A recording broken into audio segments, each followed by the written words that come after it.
Helin SarIı Ertem joins us now live from right here in Istanbul, and she's an associate professor of international relations at Istanbul Medeniyet University. Thank you so much, Professor, for joining us here on the News Hour. First off, give us some insight into the role Türkiye has played in NATO for the past 70 years. Well, it's a long history of alliance, actually, and Turkey is a very strong, very significant partner of the NATO alliance. With this decision 70 years ago, Turkey actually chose a Western identity at the same time, Western defense system, Western security system, and we have been a very significant part of all these systems at the same time. So in 70 years, what have we done? We've been taking very significant roles in positions, in missions in Afghanistan, for example, in Kosovo, in some African missions like Sudan, like Somali. You can see that the geography has already expanded to various places because NATO is changing, especially since the end of the Cold War. And by the beginning of the 1990s, NATO defined new roles, new geographies, expanded its scope, its mission. We are talking about fighting against terrorism. We are talking about fighting against piracy, fighting against irregular migration. So Turkey has been taking part, very significant roles in all these subjects.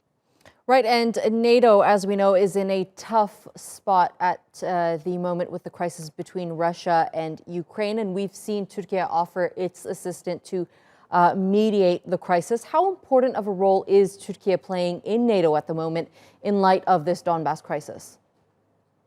Well, Turkey is the second biggest army in NATO alliance, and it has been paying quite huge prices, like the Korean War.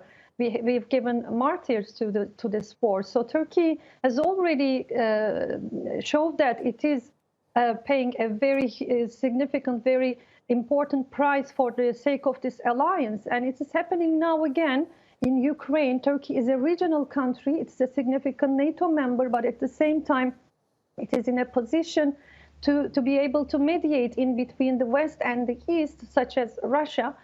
Because it has quite good relations with Russia in the last couple of years, depending on energy issues, depending on security issues. So I think Turkey can turn this into a kind of advantage in mediating between Ukraine and Russia, between the West, NATO, and Russia.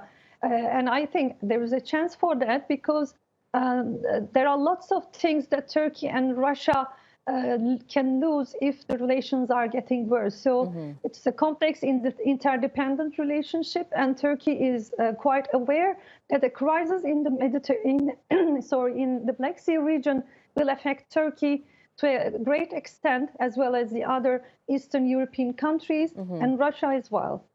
All right, Helin SarIı Ertem, thank you so much for joining us here on the program and sharing that with us.